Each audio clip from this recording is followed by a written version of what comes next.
Blue chip is a term reserved for the best of the best. Whether the topic is real estate, stocks, or in this case, collector car automobiles, everyone desires a blue chip. If you'd like to see firsthand qualities of a blue chip collector car, then you won't want to miss this episode of the Speed Journal. We're at Bonhams Quail Lodge Auction in beautiful Carmel, California. It's my pleasure to introduce you to Michael Caimano. Michael, how are you? Great, how are you? All right, great, nice to see you. Thanks for coming by. You're with Bonhams Auction, Yes, and you're going to present a beautiful McLaren F1 to us. I am graced with the opportunity to do so.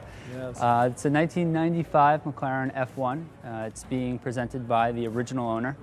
He flew over to the UK and took factory delivery of the car, at which point he went on a tour of Europe, which accounts for almost half of the mileage that's on the car today. Interesting. Yeah, he describes it as the trip of a lifetime, as you can imagine. Today the car has just over 9,000 miles on it. Again, half of those were within the first few weeks there. And since then it's been kept on the East Coast and religiously maintained at McLaren. We have all of the service history for the car.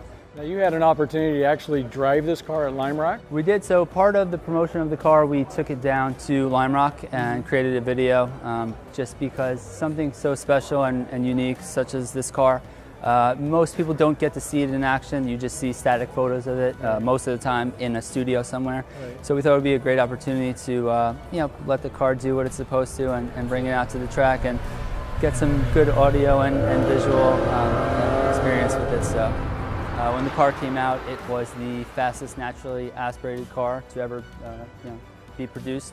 It would do 240 miles an hour. And what's interesting is even today, all these years later, it still holds the record as the fastest naturally aspirated car. Nothing has surpassed it.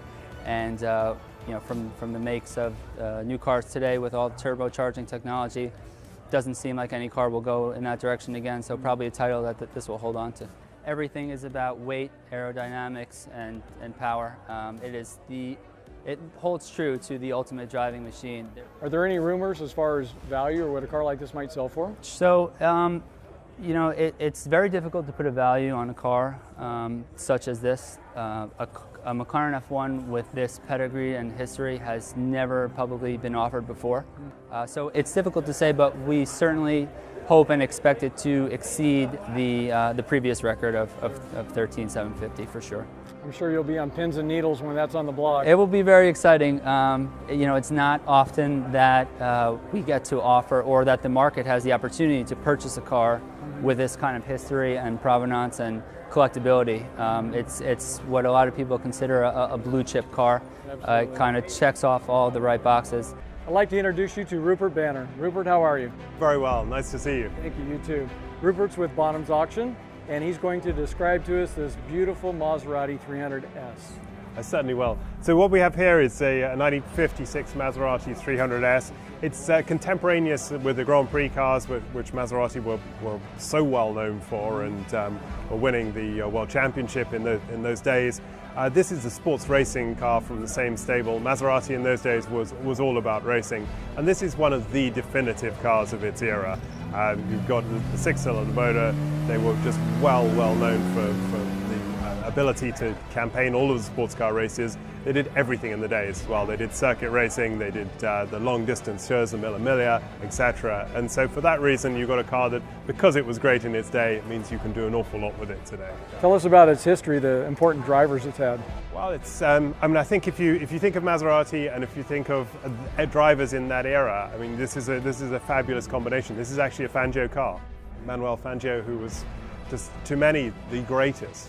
When you hear other drivers who were contemporaries of him, who you think were luminaries, say like Sir Stirling Moss, to say that Fangio was the best, I think that puts it into its own context. It says that it's probably true that he was the greatest. In truth, if you take any serious sports car racing, sports car from that racing era, you're looking at numbers in that territory and upwards. Obviously, if you're talking about Le Mans winning Ferraris and stuff, you're adding multiples to that. But it represents, I think, pretty good value for what you can do, and for its importance and for the name association as well. It checks off many boxes, doesn't it? It certainly does. Yeah, absolutely. Thank you. Rupert, we thank you so much for your time. Great description of this car.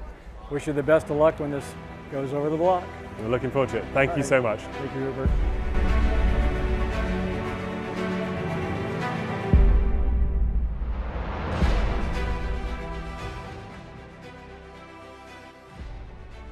I expect there will be more than a few new delighted owners as these collectibles change hands this weekend. We'd like to thank Bonhams and their team of specialists for showcasing these fascinating cars, and we'd like to thank you for joining the Speed Journal.